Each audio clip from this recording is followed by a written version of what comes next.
He kokenga nui mo te kura o Ngāti Whātua ki Tāmaki. Ara ko paua he tumuaki mo te kura nei, koia ko Ripeka Murray no Ngāi Te Rangi, Ngāti Raukawa me Muāupoko. He aiki ngā kōrero ka tūwhera ngā kuaha o te kura hou nei a te rā marama. A ka noho ko Murray hei tumuaki tuatahi.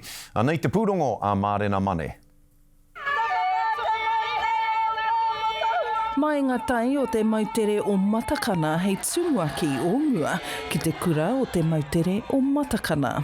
Ki te poka pū o Tāmaki ma kaurau, ka kuhu mai atu a Ripeka Murray ki tāna tūranga kaiarahi hou. Ko hari katoa mātou o Ngāti Whātua rākei i te whakapūmautanga o te tumuaki mo tā mātou kura, ka huaki roti te marama i tūmai nei, nō reira e hari ana, e rongoa nei tēnā wairua hari i roti te iwi, i roti te rani. Kua piro e rere haere ana, engari kai te hari koa, ko tau te wairua,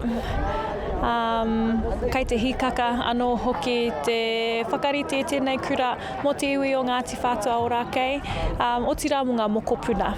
I kōwhiria Murray nā runga i o nā pūkenga arahi i te ao mā tauranga Māori, me tōna hāngaitanga mai ki ngā tūmanako o Ngāti Whātua o rākei, e hara i te mea nā te whakapapa anake. Te nui ngō mātou kare mātou e whirangi ki tēnā tūranga. Me pēnei pia te kōrero, i tohua te tangata kei aia ngā pūkenga e tika ana, hei kawe i tēnei taonga nui o tēnei wā. Nō reira, i puta i mātou, i waho atu i te iwi, te mea, i reira ngā pūkenga, engari, i kite anō he pūkenga he wānanga o waho atu, nā i tō ia mai.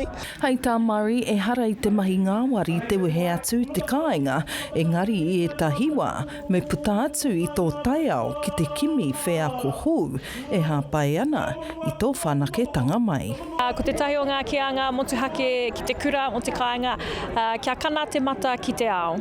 Nō reira e kōrero ana mō ngā karu e kanakana ana, puta atu i te mautere, kia kite i te ao, kia mau koe i tō tuākiritanga, me te mōhi o he matakana tuturu tēnei. Ka kuhu atu ia ki tētahi tūranga whānui, hei kai hautu mō tētahi kura haurua, e whai ana kia tauri te ai te auwahatanga, te haipapa me ngā uara, e arataki nā ana e te iwi.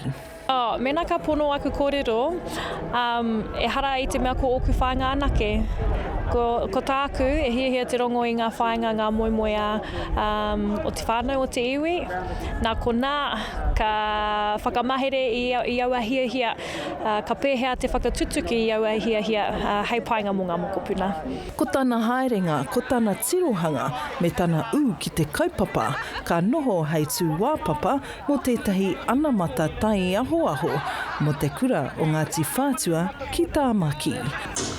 Today I stand before you deeply humbled and incredibly honoured to start this journey as tumuaki of te kura o Ngāti Whātua ki Tāmaki.